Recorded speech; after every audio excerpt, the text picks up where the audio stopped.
ਸਿਆਣੇ ਕਹਿੰਦੇ ਆ ਜੀ ਕਿ ਔਲਾਦ ਬਦਲੇ ਨਾ ਮਾਂ ਪੇ ਖੂਹੀ ਜਾਲ ਪਾਉਂਦਾ। ਇਹ 'ਚ ਸ਼ੱਕ ਕੋਈ ਨਹੀਂ।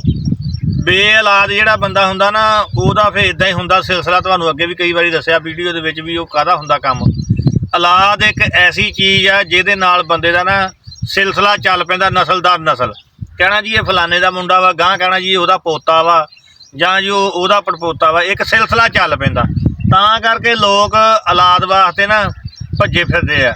ਹੁਣ ਤਾਂ ਅੱਜ ਕੱਲ੍ਹ ਤੁਹਾਨੂੰ ਪਤਾ ਵਾ ਆਮ ਹੀ ਪੀਰਾਂ ਦੇ ਵੀ ਮਾਸ਼ਾਅੱਲਾ ਬੜੇ ਰਸ਼ ਵਾ। ਔਲਾਦ ਬਦਲੇ ਲੋਕ ਹਰ ਬੰਦੇ ਦਾ ਜਿਹਨਾਂ ਸਾਡੇ ਜੀ ਬੱਚਾ ਨਹੀਂ ਹੋਇਆ, ਸਾਡੇ ਜੀ ਬੱਚਾ ਨਹੀਂ ਹੋਇਆ, ਸਾਨੂੰ ਰੱਬ ਪੁੱਤ ਦੇ ਦੇਵੇ।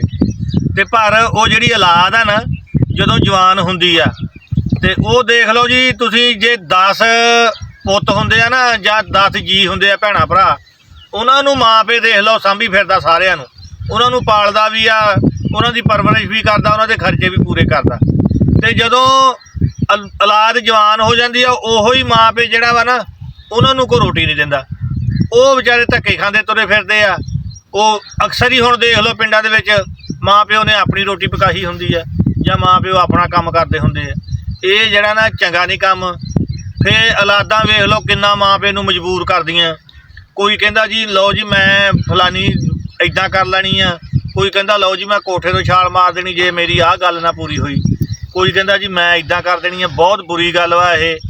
ਔਲਾਦ ਜਿਹੜੀ ਆ ਉਹਨੂੰ ਇਸ ਗੱਲ ਨੂੰ ਸੋਚਣਾ ਚਾਹੀਦਾ ਵਾ ਵੀ ਇੱਕ ਬੂਟਾ ਪਾ ਲਈਏ ਨਾ ਅਤੇ ਉਹਨੂੰ ਵਕਤ ਬਹੁਤ ਲੱਗਦਾ ਅਤੇ ਉਹਦੀ ਕੋਈ ਟਾਹਣੀ ਵੱਢ ਜਾਵੇ ਤਾਂ ਬੰਦੇ ਦੇ ਦਿਲ 'ਚੋਂ ਦੁੱਖ ਨਹੀਂ ਜਾਂਦਾ। ਅਤੇ ਜੇ ਖੁਦਾ ਨਾ ਖਾਸਤਾ ਕਿਸੇ ਦਾ ਪੁੱਤ ਇੱਦਾਂ ਦੇ ਹਾਦਸੇ ਦਾ ਸ਼ਿਕਾਰ ਹੋ ਜਾਂਦਾ ਵਾ ਤਾਂ ਤੁਸੀਂ ਦੇਖੋ ਜਿਹੜਾ ਮਾਂ ਪਿਓ ਪਿੱਛੇ ਹੁੰਦਾ ਨਾ ਉਹਦੇ 'ਤੇ ਜੋ ਬੀਤਦੀ ਆ।